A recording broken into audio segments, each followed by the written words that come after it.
del alimento y las cualidades que tiene cada alimento. Luego está la hidroterapia, la geoterapia, que es el uso de la tierra, es decir, de la arcilla, de la llamada arcilla medicinal.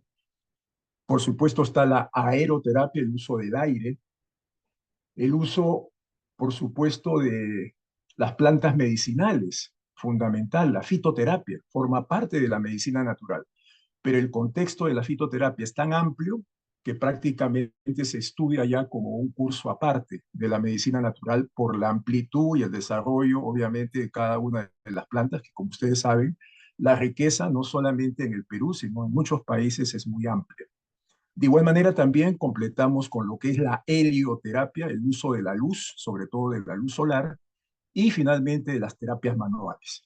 Entonces, desde ahí, del contexto de la medicina natural, vamos a sacar la hidroterapia y vamos a hablar de la hidroterapia. ¿Qué es la hidroterapia realmente? Vamos a recordar un aforismo de quien fuera uno de los pioneros de la medicina neohipocrática, el, que fue un sacerdote, Sebastián May. Obviamente ustedes sabrán a través de la historia de la medicina natural, han habido muchos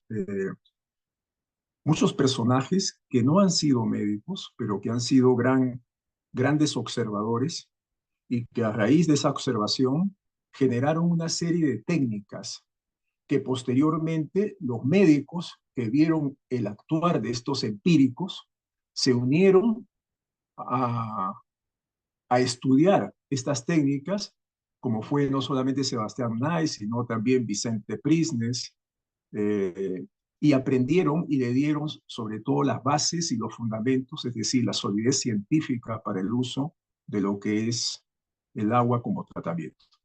Podríamos decir que la hidroterapia se divide, tiene varias partes. Dentro de ellas tenemos la balneoterapia.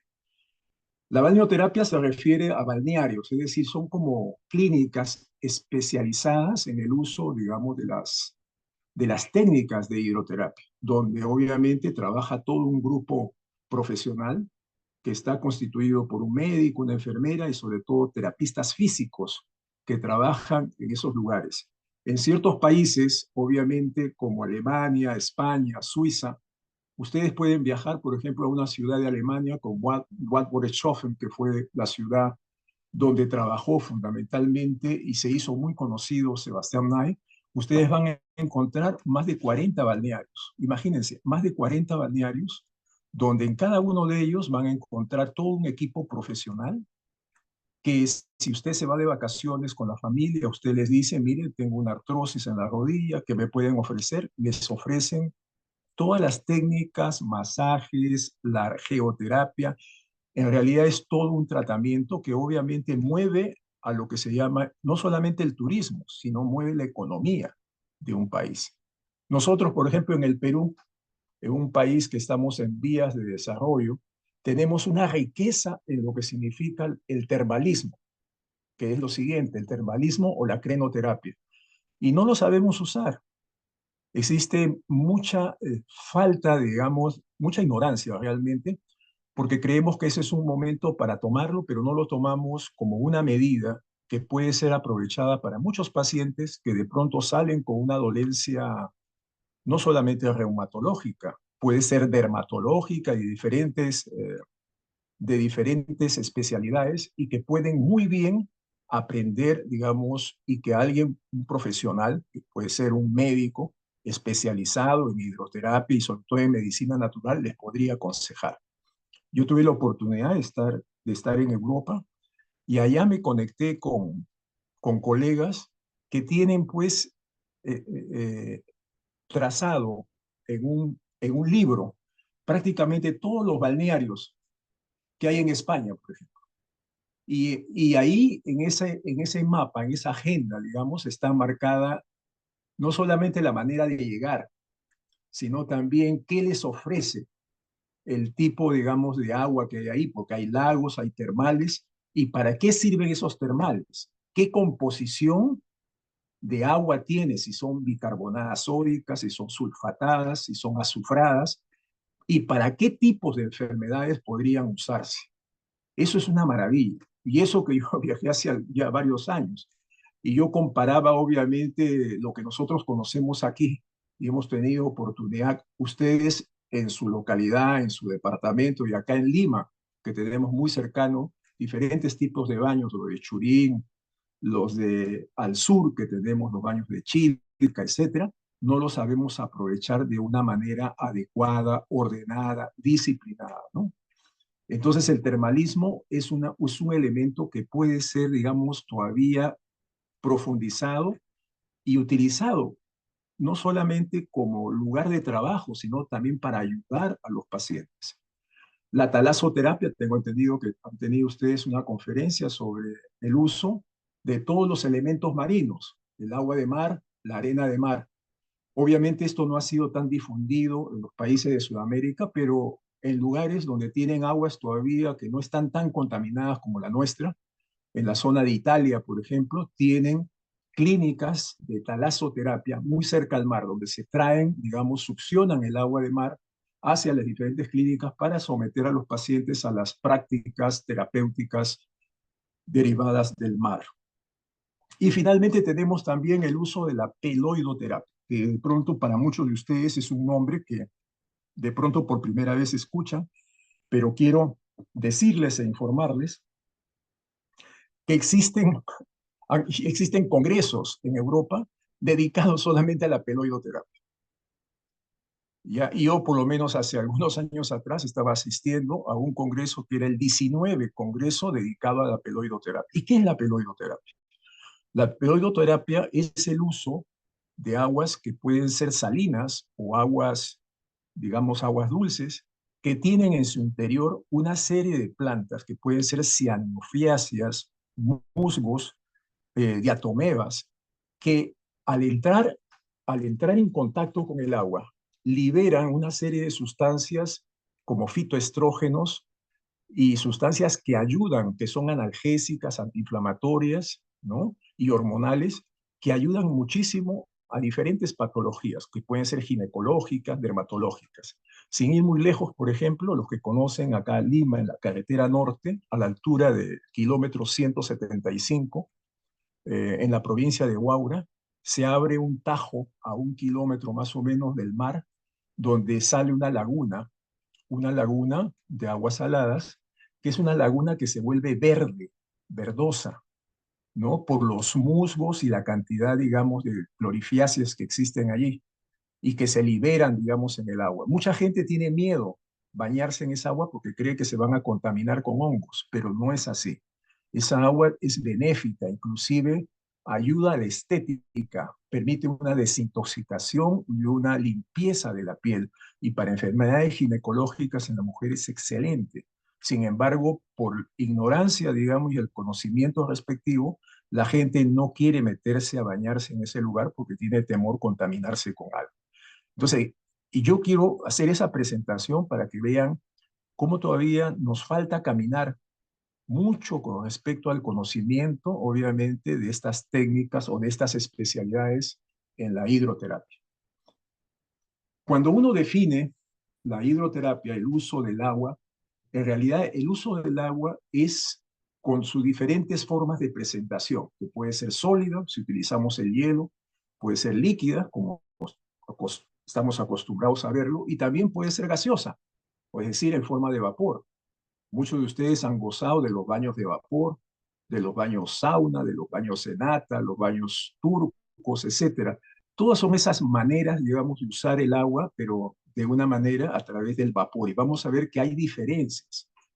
Hay diferencias por la forma y la técnica que se realiza. Uno puede seleccionar el tipo de baño a través del vapor para poder efectuarlo para una específica enfermedad que uno tiene, ¿no? Entonces, más que el agua, son los mecanismos de acción que actúan sobre el agua. Si no es lo mismo tomarse un baño de asiento de agua fría, un baño de asiento de agua tibia o un baño de asiento de agua caliente.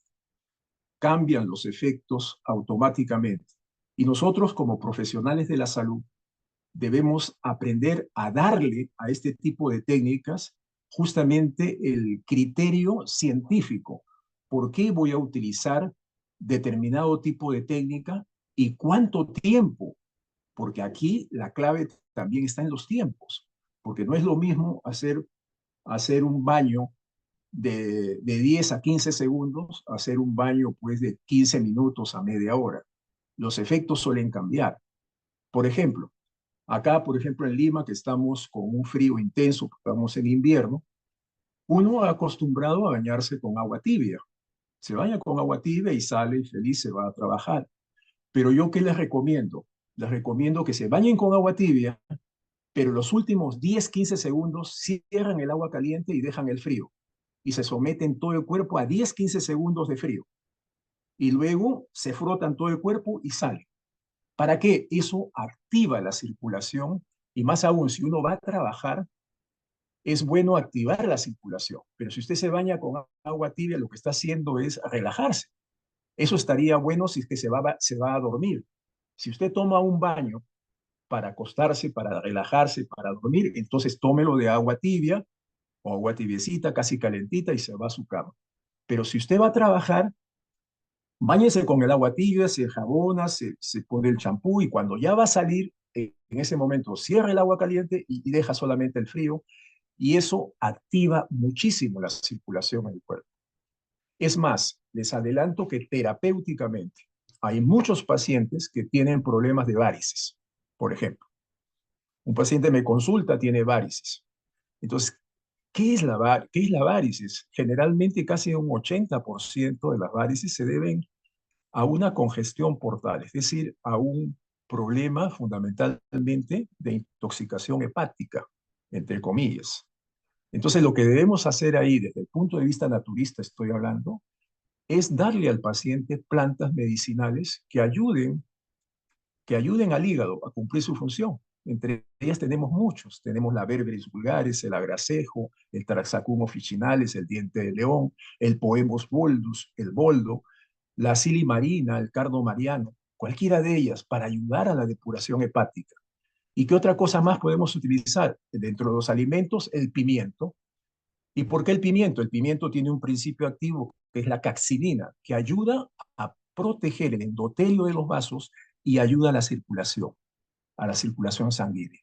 ¿Qué otra cosa podemos complementar? El ginkgo biloba, que es muy conocido por todos ustedes, es una planta cosmopolita con una potencia a tal punto que se considera que si hubiera una guerra nuclear, una de las pocas plantas que subsistiría sería la ginkgo biloba.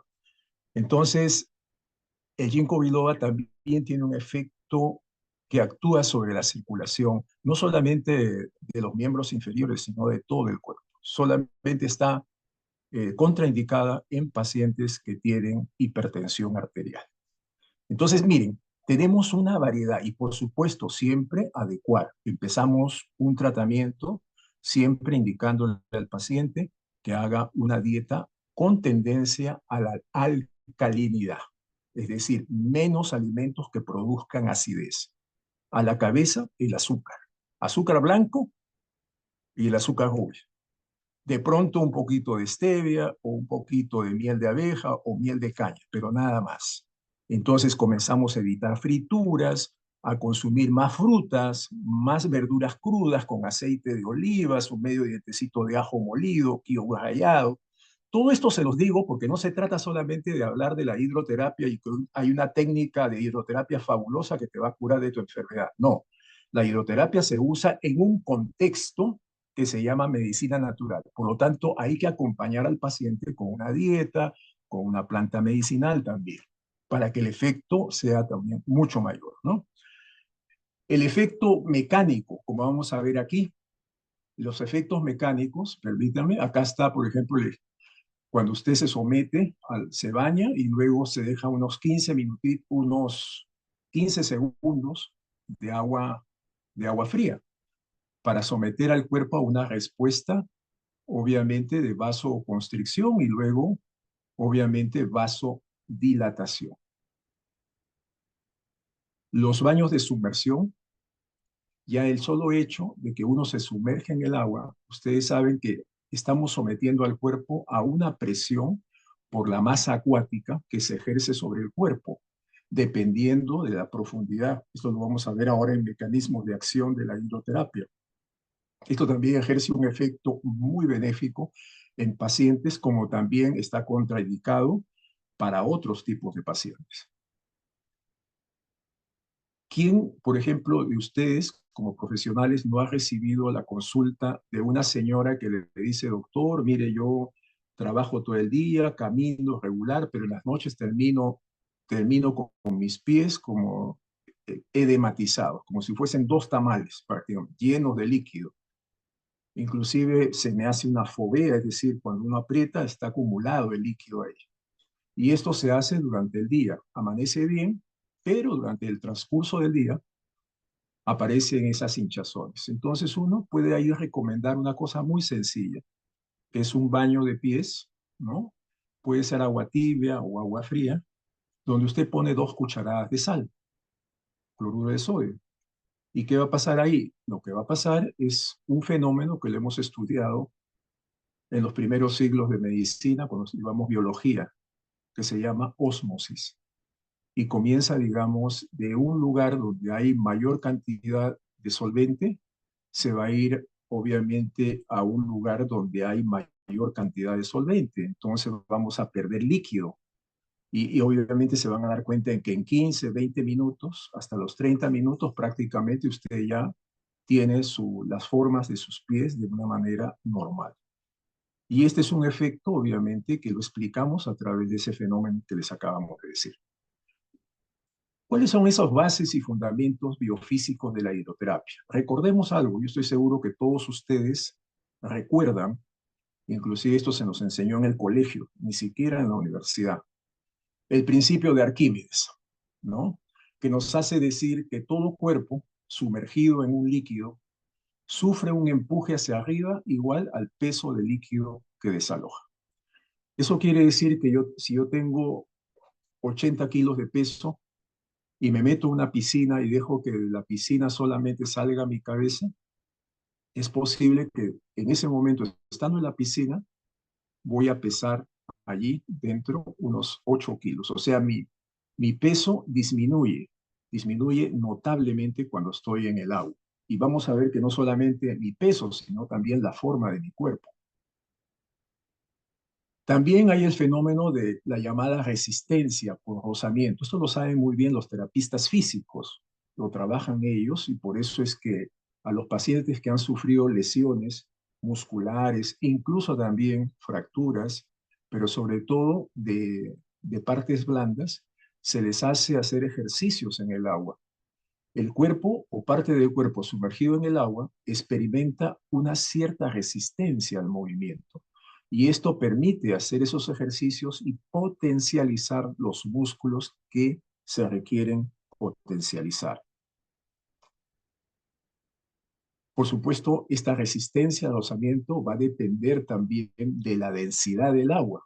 No es lo mismo hacer estos trabajos en agua dulce que en agua salada, ¿no? La famosa presión hidrostática, la ley de Pascal. Creo que todos sabemos que conforme vamos introduciéndonos en el agua cada vez más profundo, vamos sintiendo, digamos, el peso de la masa acuática. ¿Qué dice la ley de Pascal? De Pascal. La presión del líquido se ejerce por igual en toda la superficie de un cuerpo inmerso en reposo en una profundidad dada. ¿Qué importancia puede tener esto para nosotros, los profesionales de la salud? Mucho. No solamente para los terapistas físicos, sino por esto que les voy a mostrar aquí. Este es el famoso esquema de Gauguer, de la distribución del volumen sanguíneo de una persona sometida a diferentes intensidades de presión ejercida por el agua. Ustedes tienen acá a la izquierda un esquema donde está el corazón, está representado los vasos sanguíneos en esta parte que estoy señalando con la flechita. Acá el tejido que está punteado es el tejido subcutáneo, digamos, todo ese tejido blando. Y esta es una persona, el esquema de una persona. Esta línea que está acá es el diafragma. Acá tenemos el tórax y acá tenemos el abdomen y los miembros inferiores. ¿De acuerdo? Entonces acá vemos a una persona en el esquema del medio, ya que se ha metido al agua, pero hasta la altura del diafragma. Fíjese lo que sucede. Fíjese con el tejido celular subcutáneo, cómo se comprime al mismo tiempo también que se alinea la parte de los líquidos porque esto representa la sangre. Y si nosotros nos metemos hasta el cuello, acá está en el tercer esquema, está hasta el cuello el agua, fíjense, la presión es más intensa. El tejido celular subcutáneo se hace más delgadito. Y ustedes saben que nosotros, miren que lo que pasa con el diafragma. Esto es muy bonito en este esquema porque fíjense, el diafragma sube. Esto quiere decir que la expiración se favorece cuando uno está en el agua hasta el cuello, no necesariamente nadando, simplemente metiéndose al agua. Y por esa razón, esa es una explicación por qué los pacientes con asma bronquial, ustedes saben que el asma bronquial es una hiperreactividad bronquial producida por una hiperparasimpaticotonía, donde el problema fundamental radica en que el paciente puede inspirar, pero tiene problemas para expirar de manera normal. Y entonces el agua, solamente el hecho de meterse en una piscina con agua tibia, puede favorecer enormemente a los pacientes con asma bronquial. Esa es la razón por este esquema. Otra cosa importante, ¿qué tenemos nosotros en la piel superficialmente? Las venas. Entonces las venas son comprimidas en forma intensa, más que las arterias que están acá. Al comprimirse más las arterias, perdón, las venas, ¿qué va a pasar? Va a haber un mayor volumen de retorno venoso. ¿A dónde? Al corazón derecho, a través, obviamente, de la vena cava inferior. Entonces, recomendación. Si es un paciente que tiene un problema de insuficiencia cardíaca, sobre todo derecha, no estaría recomendado los baños de inmersión. Por este sentido, por lo que les estoy explicando en estos momentos, porque se aumenta la cantidad de retorno venoso hacia la aurícula derecha, al pasaje al ventrículo derecho y de ahí a la arteria pulmonar. Entonces estamos haciendo trabajar más al corazón derecho. Esa es la razón por la cual yo diría hay que tener cuidado con los pacientes que tienen insuficiencia cardíaca, sobre todo del lado derecho. Esas son las recomendaciones que podemos ver y sacar en base, digamos, a esto que estamos viendo a través de la fisiología. ¿Quién no ha disfrutado de un baño de vapor? Creo que la mayoría de los que están escuchando han disfrutado de un baño de vapor, de pronto casero, hecho en casa también, porque se puede hacer en casa de una manera muy sencilla, a través de una olla y una sábana, se forma con una carpa y obviamente usted disfruta del baño de vapor, pero el baño de vapor tiene pues toda una estrategia donde usted está sometido al vapor unos 10 minutos, luego usted sale, se frota con una toalla fría todo el cuerpo, se estimula el cuerpo con el agua fría y luego vuelve a ingresar otros 10 minutos en el vapor, luego sale y finalmente se le hace otra fricción para finalmente salir. Cuando uno empieza a hacer baños de vapor, lo recomendable es no se meterse mucho tiempo. Cuando uno ya tiene la experiencia, el cuerpo está acostumbrado, puede hacer esos ciclos de entrada y salida con la frotación del agua fría hasta unas 3 veces, máximo 4, ¿no? Y eso ejerce un efecto beneficioso sobre la circulación. Y vemos el baño de vapor y lo comparamos con este otro, que algunos de ustedes habrán tenido oportunidad de disfrutar, donde el ambiente cambia. Lo primero que vemos, a diferencia, digamos, de esta de acá, es que acá estamos dentro de una caja, que es de madera, en este caso. Ustedes habrán visto que hay otros aditamentos, sobre todo que parecen refrigeradoras pequeñas, que son modernas también, ¿no? Pero esto es lo más tradicional, por eso que se estila en Europa, por ejemplo, hacerlo de madera. Y el baño sauna tiene una característica peculiar. Todo está cubierto de madera. Y generalmente al frente hay dos relojitos que acá no están. Uno que nos da el tiempo, la temperatura, perdón, el otro relojito nos da la humedad. Una de las preguntas que yo le hago siempre a los alumnos, ¿cuál es la diferencia de un baño de vapor y de un baño sauna. Ya lo están viendo, visualmente lo están viendo. Están viendo y prácticamente está en una casa, en un lugar, y generalmente en Lima, vamos a suponer que estamos en Lima, la humedad de Lima, ¿cuánto es? Llega casi a 100 grados, es decir, la humedad en el ambiente acá, hacia afuera, lo que está, llega pues a ser 95 a 98 grados de humedad, ¿no? Porcentaje de humedad. En cambio, aquí en este ambiente, generalmente se genera una humedad que no pasa del 15%, de 12 a 15%. Al generarse una humedad del 12 a 15% en este ambiente sauna, eso nos hace que los pacientes puedan ser sometidos a temperaturas que pueden llegar a 95 grados centígrados y hasta más, y no se queman. ¿Por qué? Porque la humedad relativa es baja. Entonces, eso ya me demarca una diferencia notable con este baño, que aquí nosotros no cambiamos el ambiente sigue siendo el mismo, ¿no? Y obviamente por esa razón, aquí el calor máximo que puede tolerar esta paciente es de 40 a 45 grados centígrados. Si se aumenta más y trata de llegar a 50, puede llegar a quemarse. En cambio, aquí uno puede llegar fácilmente a 90, 95 grados centígrados y hasta más, y el paciente no se quema, solamente suda. Y esto me permite sobre todo que en la superficie de la piel, y esa es la gran ventaja de los baños sauna, se ejerce una temperatura altísima y es muy bueno pacientes con procesos dermatológicos. Entonces esa es la ventaja que tendría el baño sauna, una de las ventajas, porque tiene otras ventajas, como también desventajas con respecto al baño de vapor, que se suscita dentro del baño sauna.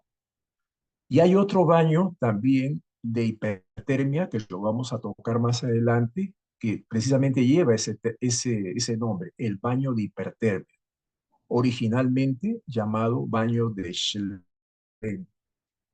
en homenaje a la que lo después fue una mujer que en su decisión por tratar a su hijo de una enfermedad viral que estaba afectando ya el sistema nervioso central, se le ocurrió someter a su hijo a baños de temperatura de 39 grados centígrados en una tina. Y ahí eso fue el inicio de los llamados baños de hipertermia, pero que originalmente en honor a esta mujer que se llamaba María Schlein, le llamaron los baños de Schlein. ¿Qué efectos entonces vemos en las aplicaciones hidroterapéuticas según su temperatura? Bueno, cuando sometemos a un paciente, a la piel sobre todo, aplicaciones hidroterápicas frías, es decir, menos de 18 grados centígrados, existen dos fases. Una primera fase donde hay palidez, ustedes seguro lo han pasado, se vuelve la carne de gallina, decir, ¿no? Hay una sensación de frío que puede llegar a ser dolorosa. Y pasamos a una segunda fase que es el enrojecimiento cutáneo. Eso lo que los antiguos llamaban la hiperemia reactiva. Existe una hiperemia reactiva, es decir, una sensación de calor y bienestar. Recuerdo muy bien a un hidroterapeuta, uno de los pioneros hidroterapeutas, llamado Vicente Prisnes, que llegó a tener una clínica en Breslau, en Austria, donde él recibía a los pacientes siempre y cuando eran sometidos al contacto con agua fría en la piel, esperaba unos minutos y la piel se ponía roja. Entonces en ese momento eran admitidos en su clínica para ser tratados. Si es que el paciente no se ponía la piel roja después de someterlo al agua fría, él no los admitía a la clínica. ¿Y qué significado tenía eso? Que cuando no había una respuesta de coloración roja llamada hiperemia reactiva, quiere decir que la vitalidad de ese ser era muy bajita y las posibilidades de responder a un tratamiento naturista eran escasas.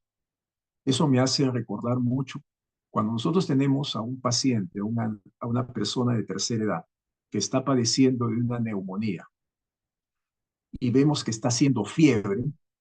Claro, usted se asusta por la fiebre, pero al mismo tiempo, de pronto los médicos naturistas dirían, pero qué bien que haga fiebre, porque al hacer fiebre quiere decir que el organismo, el sistema inmunológico de este paciente está bueno, está respondiendo, porque la fiebre no es mala. Nos hemos acostumbrado a ver la fiebre como un enemigo. No, la fiebre me está demostrando, la fiebre es un mecanismo de adaptación de cientos de años de evolución. El cuerpo ha aprendido a hacer fiebre porque sabe que cuando aumenta la temperatura, sabe que los virus comienzan a inhibir su reproducción cuando llegan a 37,5, 38 grados centígrados. Las bacterias lo hacen de 39 grados a 40 grados y muchas células tumorales malignas o benignas inhiben su desarrollo por encima de los 41 grados centígrados. Por eso que en medicina natural uno recomienda los baños de hipertermia de acuerdo a la patología que tenga el paciente. Uno puede recomendar 38 grados, 38,5, 39 grados, o si se trata de un paciente delicado, hasta 40 grados centígrados. Todo eso, por supuesto, evaluado directamente por el médico experto en el asunto, ¿no? ¿Qué pasa con las aplicaciones calientes? En las aplicaciones calientes no hay una segunda fase. Entre 36 a 38 grados existe un enrojecimiento cutáneo y una sensación de calor y bienestar.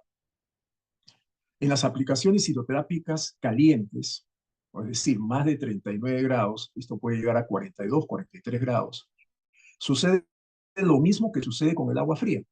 Existen dos fases.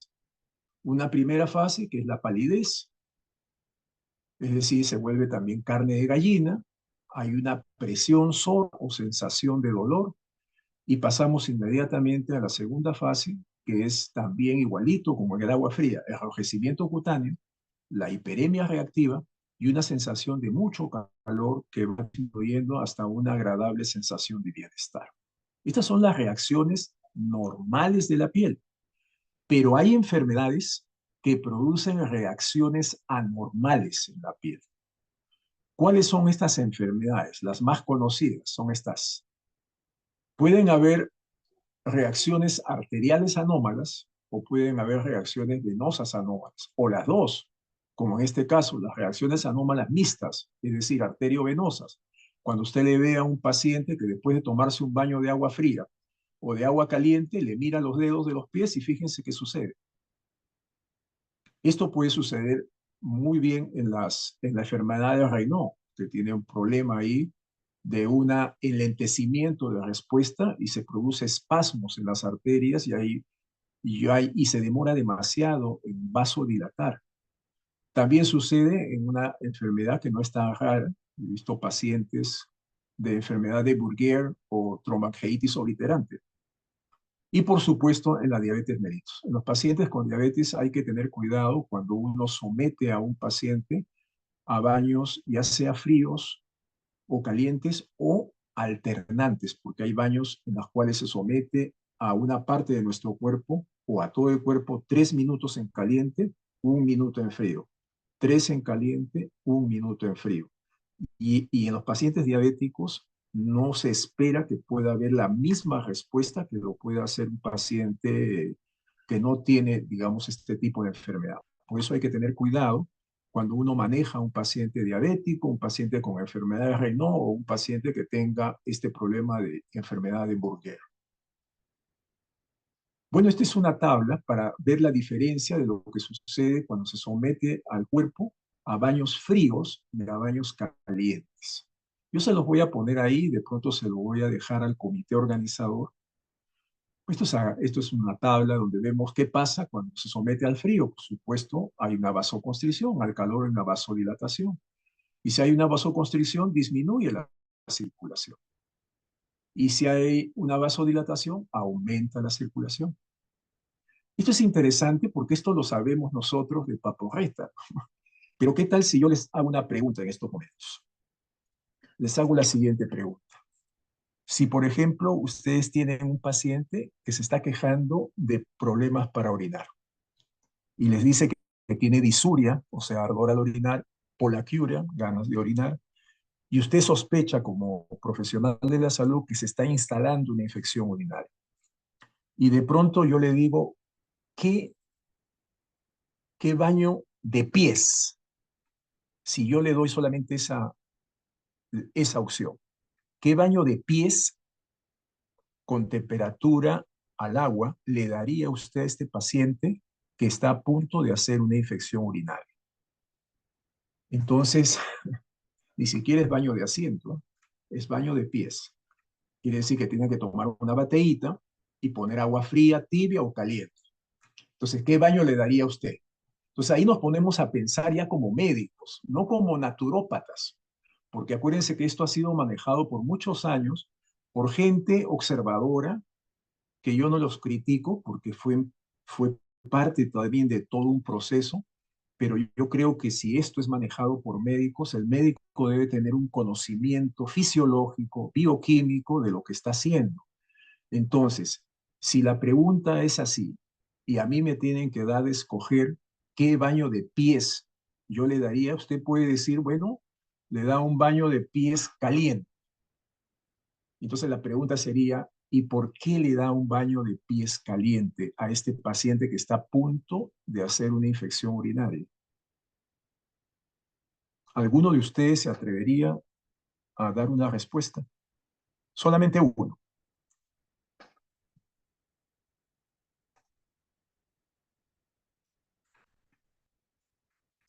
Solamente espero un minutito, si no le doy la respuesta. No hay mucho tiempo. Entonces, la respuesta sería la siguiente.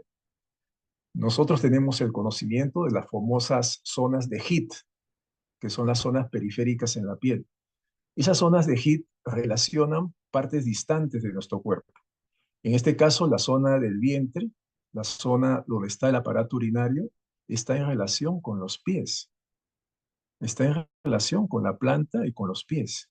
Entonces, todo lo que yo haga en los pies va a suceder, se va, digamos, a expresar en la zona pelviana.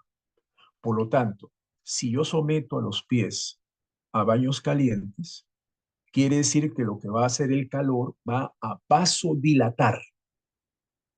Y esa vasodilatación de los vasos va a ocurrir también en la zona pélvica, donde está la vejiga, el uréter, donde se está, digamos, ya casi iniciando una infección urinaria. Y la pregunta sería, ¿qué necesito yo hacer alrededor de la cistitis o en la vejiga? ¿Producir vasoconstricción o producir vasodilatación? Y la respuesta cae por su propio peso. Necesitamos vasodilatar para que llegue mayor cantidad de sangre con los linfocitos, los glóbulos rojos y todos los elementos inmunológicos capacitados para la lucha contra una infección que está a punto ya, o si no se haya producido. Entonces, por esa razón, sometemos al paciente a un baño de pies caliente y no frío. Porque si le sometemos a un baño de pies fríos, lo que estamos haciendo en la zona de la vejiga urinaria, estamos haciendo que los vasos se compriman y no llegue la sangre en forma apropiada. Se van dando cuenta que ese es un sustento fisiológico que lo va a dar el profesional de la salud, pero no lo da una persona que no ha estudiado esto. Otra de las cosas, por ejemplo, que a mí me llamó mucho la atención, yo he leído mucho los clásicos de hidroterapia de pioneros, ¿no? Gente que no era médica, pero tenían unas observaciones tan interesantes y a mí me llamó mucho la atención, por ejemplo, los pediluvios y los maniluvios alternos, es decir, someter a los pies 3 minutos en caliente, 1 minuto en frío, 3 en caliente, 1 minuto en frío, y los brazos también, 3 en caliente, 1 en frío. Y yo me preguntaba, ¿y por qué no al revés? ¿Por qué no 3 minutos en frío y 1 minuto en caliente? Y no encontraba la respuesta. Hasta que en dermatología me puse a leer un poco sobre los receptores, porque la piel es muy importante reconocer la fisiología de la piel, porque con la piel entra el contacto del agua. Tiene receptores de diferente tipo. y había receptores para el frío y para el calor. Y ahí leyendo dermatología me entero pues que los receptores para el calor son superficiales y más numerosos, mientras que los receptores para el frío son son más superficiales y numerosos, los receptores para el frío, mientras que los receptores para el calor son más profundos y son menos numerosos. Entonces, esa es la razón por la cual se somete más tiempo al calor que al frío cuando se hacen los baños alternos. Esa es otra razón también, el reconocimiento de nuestra fisiología para poder responder estas preguntas. ¿Por qué? ¿Y cómo lo supieron estos señores que no eran médicos? Ni siquiera no habían leído. Muchos de ellos eran prácticamente ignorantes en el sentido de que no habían ido a una escuela de medicina, pero eran muy observadores y tenían una sabiduría interior que les hizo crear estas técnicas y por supuesto luego los médicos comenzaron a darle explicación como las estoy señalando. Bueno, esto lo vamos a pasar muy rápidamente, si no vamos, ahí tienen ustedes. Hay una reacción llamada consensual, igual que en los ojos. Cuando usted produce midriasis en un ojo, el otro ojo también lo produce. Igualito. Cuando yo necesito someter, por ejemplo, al brazo derecho a un tratamiento de calor, pero de pronto el paciente tiene una herida y hace que no lo pueda soportar, yo puedo producir ese calor en el brazo contrario, es decir, en el brazo izquierdo, y voy a obtener la misma respuesta de calor en el brazo derecho de menor magnitud, pero va a haber una respuesta consensual también en los vasos sanguíneos, en el brazo que yo deseo tener la respuesta terapéutica. Eso es la reacción consensual. La regla de Hauff, que ustedes también de pronto a través de muchos ejemplos lo han comprendido. Yo siempre lo explico de esta manera. Si ustedes, por ejemplo, están en la playa y terminan un almuerzo píparo y después alguien le dice, vamos a bañarnos, y usted está con el estómago lleno, entonces, ¿qué va a pensar usted? ¿Qué dice? No, esperemos un ratito. Eso es por sentido común, porque nosotros entendemos que al comer, obviamente, la mayor cantidad de plétora sanguínea está en el sistema digestivo, está en el abdomen. Entonces nuestro abdomen necesita la mayor cantidad de sangre allí. Si yo, estando así, me meto al agua y comienzo a ejercer un efecto sobre la piel, sobre los vasos sanguíneos superficiales, lo que voy a hacer es atraer la sangre que está cumpliendo una función específica en mi abdomen por mi digestión, la voy a atraer a la superficie y puedo producir un colapso cardiocirculatorio. Y por eso que mucha gente se ha muerto justamente después de cenar, se mete a nadar y ya no sale más, porque le ha dado un paro cardíaco, porque se ha sometido a un colapso cardíaco. Usted ha obligado que la sangre que debería estar en el abdomen, haciendo la digestión, ascienda. Y ese colapso puede ser mortal. Y lo mismo pasa cuando usted pues está con la pareja, igualito. Está comiendo, después de una comida opípara, quiere tener sexo con su pareja. Igualito, la sangre está en un lugar y usted quiere llevar la sangre, estimulándose sexualmente, quiere llevar la sangre a la zona genital. Y eso también puede producir un colapso que puede ser mortal para personas, obviamente, que son ya de la tercera edad, cuyas arterias no tienen la capacidad ni la resistencia de un joven. Entonces, muchas veces hemos visto en los periódicos, muere una persona de tercera edad después de ir a tal hotel. Y justamente lo que ha pasado es eso, ¿no? Bueno, eso es para explicar un poquito la diferencia entre los depósitos de sangre interna y periféricos, que se establecen una reacción conjunta y en sentido opuesto. Tomamos en cuenta también las constituciones. La hidroterapia funciona, tiene un contexto, pero hay que tener en cuenta la variable individual, que es el tipo constitucional del paciente, el grado de inflamación y cronicidad de la enfermedad, los ritmos que pueden ser diarios. No es lo mismo tomar a un paciente un baño de hipertermia o de vapor diario que un baño de vapor a la semana. La intensidad del estímulo hidroterápico no es lo mismo someterlo a un baño frío hasta 8 grados, de 8 a 12 grados, a un baño caliente de 38 a 40 grados centígrados. Los intervalos de la aplicación, importante, y la edad del paciente. Considerar también en la intensidad del estímulo hidroterapéutico la famosa ley de Arnold-Schulz. Los estímulos pequeños despiertan la actividad vital. Los medianos la aceleran y los fuertes la inhiben y los muy fuertes la paralizan. Hay que tener en cuenta esto. A veces uno puede conseguir los mismos efectos en una persona de la tercera edad sometiéndole a una técnica de hidroterapia muy sencilla que se llama frotación con agua fría. Con una toalla fría frotamos el cuerpo. Podemos obtener los mismos efectos que sometiéndolo al paciente de pronto a un baño de hipertermia a 40 grados centígrados que puede ser muy exigente para la fisiología del paciente. Entonces tenemos que ver la característica, digamos, individual de cada paciente, su historia individual, que me permita hacer una buena prescripción hidroterapéutica. ¿Qué otra cosa hay que tener en cuenta? La intensidad del estímulo hidroterapéutico depende fundamentalmente de los siguientes factores. La temperatura del agua, la duración de la aplicación hidroterapéutica, como les decía, no es lo mismo un baño de asiento de 15 segundos a un baño de asiento de 30 minutos. La extensión de la superficie de la aplicación de los estímulos mecánicos, porque hay estímulos mecánicos. Cuando ustedes ingresan a esas tinas donde hay chorros que salen de diferentes lugares de la tina, hay una técnica que se llama el chorro de Fey, que se da, que es un chorro fuerte donde el paciente tiene que agarrarse de un soporte, las dos manos, y uno libera el agua con una fuerza que golpea el cuerpo. Y ese efecto mecánico ejerce un efecto terapéutico junto con la temperatura del agua que está golpeando el cuerpo. Eso tiene también una especificación para poder, digamos, recomendar.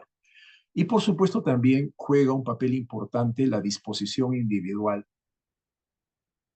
Bueno, acá un breve repaso de lo que es los tipos constitucionales, ¿no? Personas de personalidad A, que son la simpático-adreno-medular, que corresponde a individuos de condición asténica. En ellos existe un predominio vagotónico del sistema nervioso vegetativo y por lo tanto tienden hacia la hipotensión. Entonces reaccionan de forma más lenta a las aplicaciones hidroterapéuticas que los del tipo B. Su cuerpo precisa aplicaciones que les suministren calor.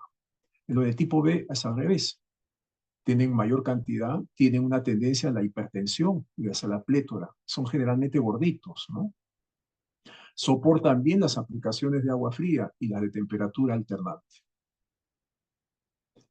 Esto, por ejemplo, nos señala de que también existe una relación. Yo recuerdo mucho en la infancia, yo sufría un poco de sangrado por la nariz, epístasis, ¿no? Por la debilidad de pronto de los vasitos sanguíneos a este nivel. Y yo recuerdo que mi madre, con una sapiencia, ni siquiera había leído este libro de Freddy Viñas, porque es una lámina de un libro de hidroterapia de Freddy Viñas. Ella me ponía en el caño y dejaba que el agua fría me golpee en esta zona, en la zona de la nuca. Y cuando yo veía que el agua fría me golpeaba acá, inmediatamente se producía una vasoconstricción de los vasitos de la nariz. Entonces existe una relación justamente en estos segmentos, de delante hacia atrás, como estamos viendo ahí, de la nuca a la octava vértebra dorsal. Acá tenemos que todas las aplicaciones hidroterapéuticas sobre esta zona van a tener incidencia sobre el intestino, el hígado, las vías biliares, el vaso, el páncreas, el estómago. Y acá tenemos el ombligo, hacia abajo tenemos los órganos sexuales, riñones, vejiga urinaria. La importancia de la piel, como les habíamos dicho, tenemos que dar una revisada, obviamente, si queremos hacer hidroterapia, a la protección, a la secreción, a la excreción a la zona sensorial y termorreguladora, obviamente, que cumple la piel. Acuérdense que la piel en estados especiales puede albergar la tercera parte de todo el volumen sanguíneo total. Y entonces esa es la importancia de la piel.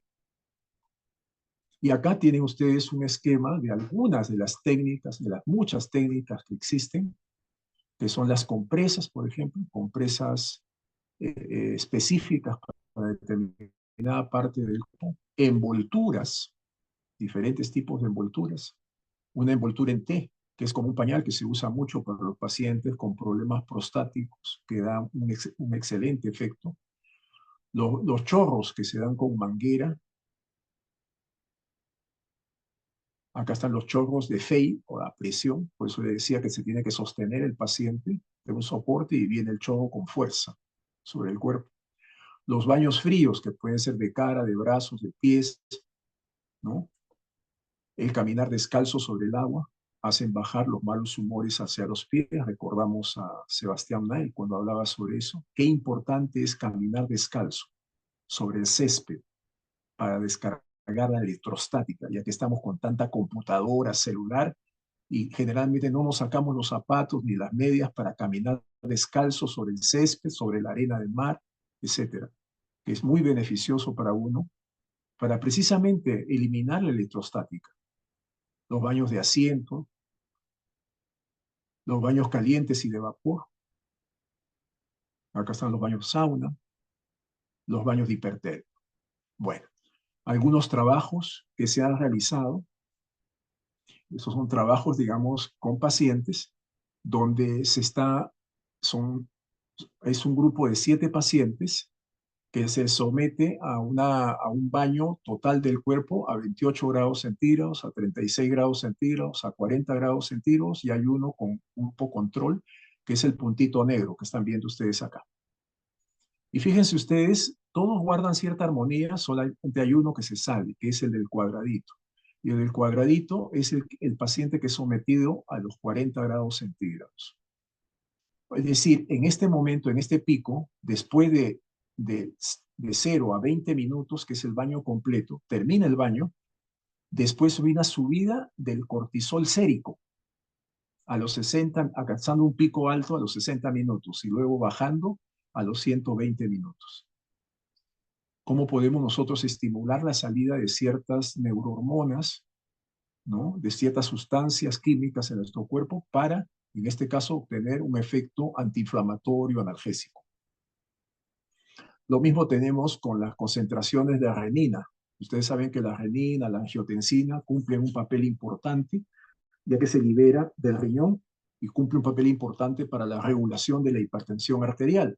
Lo mismo, tenemos acá los pacientes sometidos a 28, 36, 40 y un grupo control, y vemos que el baño dura también 20 minutos, pero justo en el término de los 20 minutos y desde el comienzo del baño a 40 grados centígrados, fíjense cómo va subiendo la renina, ¿no? Alcanzando su pico a los 20 minutos y luego va bajando lentamente, va bajando muy lentamente, manteniéndose todavía en un nivel más alto que lo normal a los 180 minutos. Entonces, trabajos como estos, que son sencillos, han permitido comprender la importancia de la hidroterapia y no verlo como algo primitivo y obsoleto, porque la idea de la medicina complementaria, por eso tiene ese nombre, no es alternativa, porque no pretende ser alternativa de la medicina convencional, mucho menos. Lo que se quiere es complementar, sacar lo más valioso que nos han dado las medicinas ancestrales, la naturopatía, la medicina tradicional china, la medicina ayurvédica, la medicina tibetana, nuestra medicina ancestral peruana con toda la riqueza de su fitoterapia. Entonces, se trata de recoger lo mejor para el beneficio de nuestros pacientes. Acá tenemos un estudio realizado mediante un baño sauna comparativamente con una ergometría, lo cual se demuestra con liberación de noradrenalina y adrenalina, que es similar. Bueno, entramos al capítulo de la fiebre. Tenemos unos 15 minutitos. Bueno, yo voy a hablar muy rápidamente de pronto porque acá hay bastante material. Bueno, la fiebre, ¿dónde se inicia? ¿Quién le dice al cuerpo, eleven la temperatura? El hipotálamo. En el hipotálamo existe un núcleo, que es el núcleo preóptico, donde está el elemento que controla el calor en el cuerpo. Si el hipotálamo, de ahí sale la señal para que todas las células de nuestro cuerpo aceleren el metabolismo y de esta manera se produzca la fiebre. Quiere decir que si alguno de nuestros glóbulos blancos detecta algún virus que está aumentando su cantidad, alguna bacteria, inmediatamente entra una señal, atraviesa la barrera hematoencefálica, llega al hipotálamo y el hipotálamo ya sabe que ha sido invadido por un agente extraño. Y por lo tanto, inmediatamente, el primer mecanismo de defensa primitivo que ha aprendido es la fiebre. La fiebre sabe, como le he dicho ya antes, al aumentar la temperatura, comienza a inhibir el desarrollo, la reproducción de los virus o de las bacterias o incluso de las células tumorales. En el caso de la hipertermia, en la hipertermia no interviene el hipotálamo, porque la hipertermia la provocamos externamente. O sea, hay una persona que va a echar agua caliente al paciente en una tina y le va a echar agua caliente lentamente, para no quemarlo, por supuesto, lentamente hasta que el cuerpo comience a hacer temperaturas de 38, 39, 40 grados según lo requiera el paciente. Por eso acá ahí no interviene el hipotálamo. Por eso que está mal dicho cuando uno dice baño de fiebre. El término apropiado es baño de hipertermia. Y existen otros términos como la hiperpirexia, que es generalmente cuando existen hemorragias a nivel cerebral y existen temperaturas muy altas por encima de 41.5. Y la hipertermia maligna, cuando generalmente se producen, cuando hay analgésicos que produzcan una reacción alérgica y el paciente comienza a hacer temperaturas muy altas, ¿no? Este es el mecanismo que generalmente sabemos que existe para la producción de la fiebre, el estímulo de pirógenos endógenos, y se sabe actualmente desde el año 72 que son las prostaglandinas C2 y otros metabolitos derivados del ácido araquidónico que atraviesan la barrera hematoencefálica e ingresan a una estructura que se llama OVLT o lámina órgano vascular laminal terminal, e ingresa al hipotálamo y del hipotálamo responde de dos maneras. Uno, una respuesta sobre el centro vasomotor y otra sobre las aferentes periféricas. Sobre el centro vasomotor actúa sobre la cadena ganglionar simpática y esta cadena ganglionar simpática produce vasoconstricción, una simpaticotonía y la conservación de calor y por lo tanto fiebre. Ese es un mecanismo. Y el otro mecanismo, con las aferentes periféricas, produce contracción muscular y esto en la contracción muscular, por supuesto, produce contracción sobre los vasos y producción de calor, fiebre. Bueno, la historia de la fiebre como mecanismo de defensa es muy reconocida. Yo leía hace muchos años que en el año 1927 un neuropsiquiatra llamado Wagner Yue ganó el premio Nobel, ganó el premio Nobel de Medicina en base a un trabajo que él hizo con respecto a la fiebre. Y miren su trabajo. En 1927 no se conocía todavía los antibióticos para tratar la sífilis. Entonces, en ese tiempo se veía pacientes que se morían de sífilis, hacían sífilis terciaria, es decir, hacían demencia por sífilis, porque atacaba el cerebro. Hacían problemas del corazón y se morían por problemas, complicaciones del corazón por sífilis, lo cual actualmente resulta imposible porque con un antibiótico uno cuando hay una sospecha de sífilis, inmediatamente el antibiótico, hasta el farmacéutico, ¿verdad? Pero en ese tiempo no existía, no se sabía de esos antibióticos. Pero ya se conocía la quinina de la Cinchona officinalis, que trataba el paludismo en ese tiempo.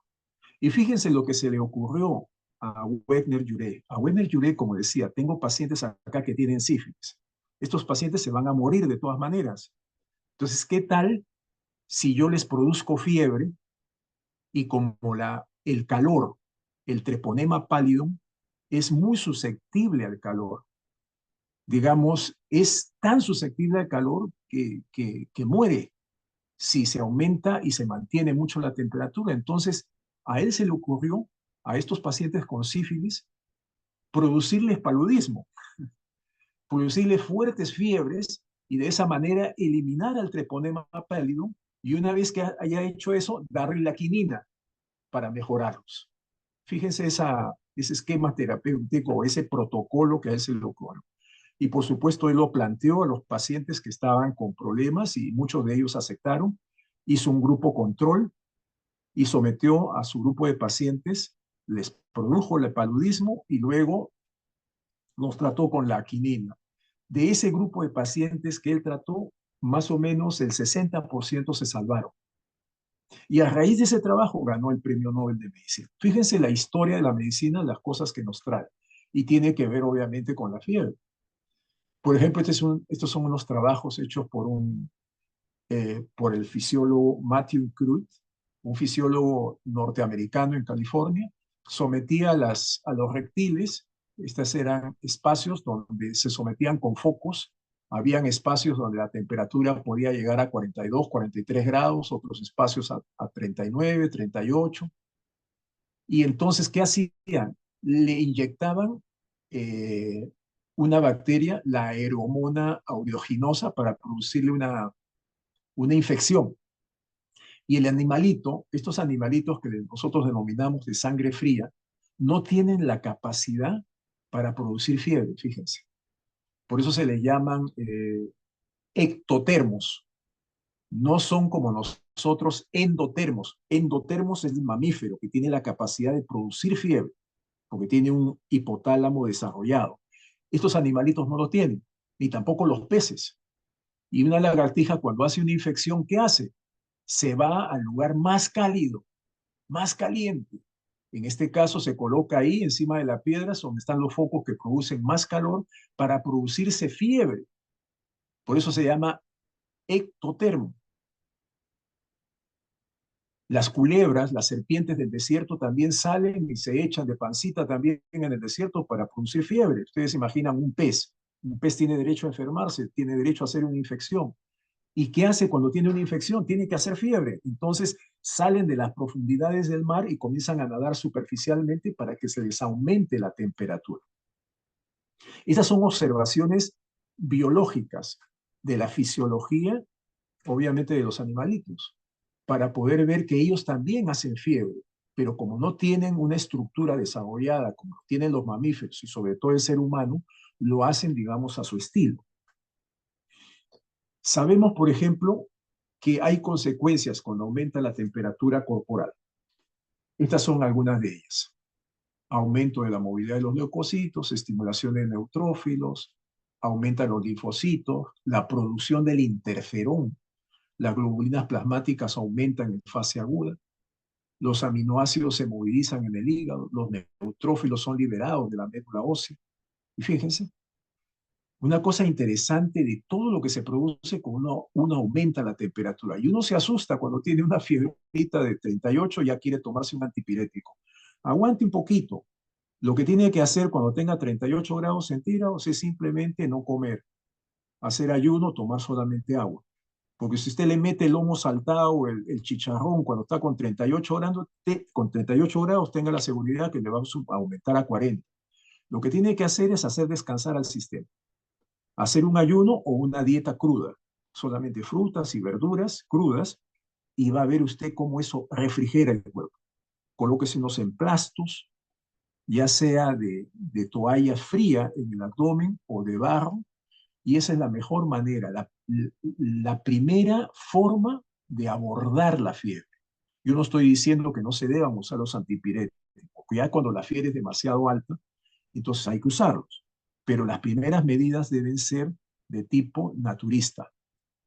Y fíjense una cosa interesante acá, la concentración de hierro en el plasma disminuye. Esto es lo que se ha llamado la inmunidad nutricional, como la sabiduría del cuerpo. ¿Por qué la concentración de hierro en el plasma disminuye en un paciente que está siendo infectado por algo? ¿Por qué? Porque los virus aprovechan el hierro para reproducirse más rápidamente. ¿No les parece eso interesante? La concentración de cobre en el plasma también aumenta. Y miren qué pasa en la célula. En la célula, cuando está sometida al calor, produce edema celular, distribución de mitocondrias, fragmentación del complejo de Golgi. Y una cosa interesante, hay un colapso de los filamentos del citoesqueleto. Y el citoesqueleto, según estudios que han hecho sobre todo un anestesiólogo de la Universidad de Tucson, eh, Stuart Hameroff, ha ideado o por lo menos presentado un trabajo de investigación sobre un modelo de conciencia cuántica. Él postula a que lo que nosotros denominamos citoesqueleto, esos túbulos, no serían un esqueleto realmente, porque cuando uno habla de citoesqueleto es como un elemento de sostén. Sin embargo, dentro de esos túbulos existiría la capacidad de la célula de guardar memoria.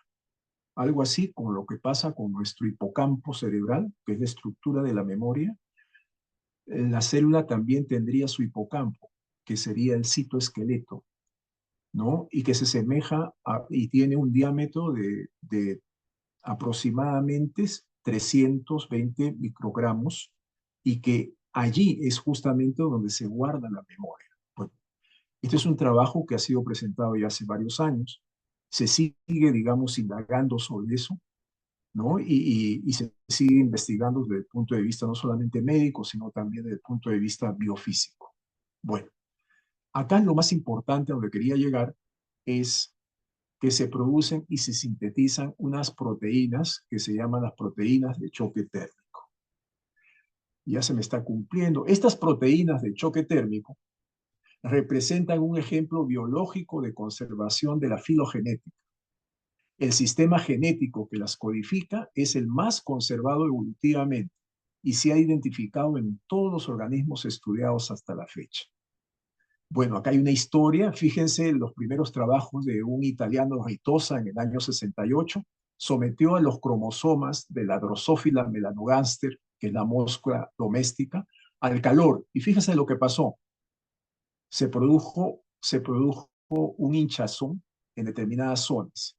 Lógicamente, este italiano dejó de investigar y 10 años después, Alfred Trissier de Suiza comenzó a darse cuenta que estos balonamientos que se producían, esta es una foto de los cromosomas, es que se producían mayor cantidad de unas proteínas especiales que en ese tiempo se le puso proteínas de shock térmico, porque se producían cuando eran sometidas al calor los cromosomas. Y ahí empieza una larga historia que lamentablemente, como se me está agotando el tiempo, yo quiero simplemente decirles que ahí se ha estudiado muchísimo, se ha profundizado. Hay diferentes tipos de proteína de shock térmico, como pueden ver, la 110, 90, 70, 60, la pequeña proteína de shock térmico, small proteína de shock térmico, y la ubiquitina. Y lo que se ha demostrado que estas proteínas de shock térmico intervienen en la formación de proteínas como chaperonas, acompañando los aminoácidos. Y es más, las proteínas que están desnaturalizadas son capaces de volverlas a naturalizar, por decirlo de alguna manera, y volverlas a sintetizarlas. Miren la capacidad que tenían estas proteínas de shock térmico. Y esas proteínas de shock térmico son las que liberamos nosotros cuando nuestro cuerpo es sometido al calor. Esta es una explicación, digamos, fisiológica y bioquímica. Este es un esquema, ¿se acuerdan ustedes del sarcoma de Rose? Que es el sarcoma donde se producían este tipo de tumores en gallinas, donde se transmitía por un virus. Y acá tenemos el virus, el genoma, y el virus inyecta su genoma al citoplasma, y fíjense, cuando ingresa al citoplasma, este genoma libre, así como está, produce el cáncer. Pero sucede que en el cuerpo, en el citoplasma existen unas enzimas, ¿no? Unas enzimas, una de ellas, el genoma libera esta sustancia que es la PP60SRC. Esta PP60SRC, como les decía, sola en el citoplasma produce cáncer inmediatamente. Pero ¿qué hace la célula? La célula tiene en su interior esta molécula que es la proteína de shock térmico 90, que se pega a esta enzima y no la deja. Y hay otra proteína que es la proteína 50 y forman una triada. Y en forma de triada, esta ya no puede interactuar y hacer un cáncer. De esa manera nos protegemos contra el cáncer.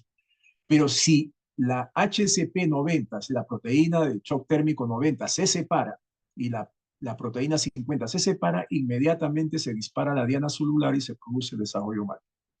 Eso es lo que se conoce del sarcoma de Rose y esto es lo que sucedería también en muchos cánceres en nuestro cuerpo, sobre todo el que es producido por el papovavirus, el cáncer de cuello uterino.